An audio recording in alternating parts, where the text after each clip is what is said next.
Hello দর্শক, আপনারা দেখবেন এখন দৈনিকের কিছু গুরুত্বপূর্ণ নিউজ যেগুলা তারা লিড করেছে। তো এখন দেখতেছেন ইত্তেফাক।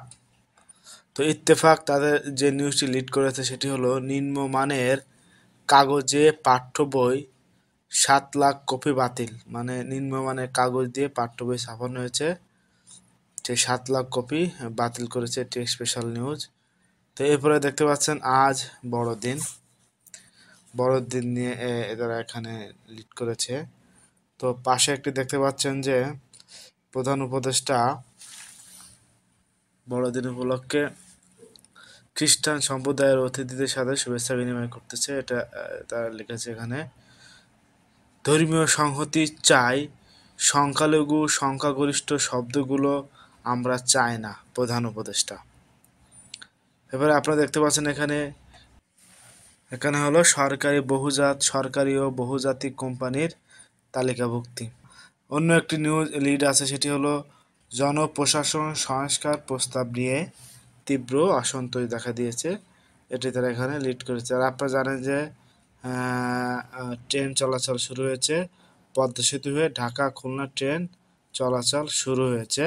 তো এখন থেকে এই অঞ্চলের মানুষগুলো খুব সহজেই ঢাকার সাথে যোগাযোগ করতে পারবে ট্রেনের মাধ্যমে।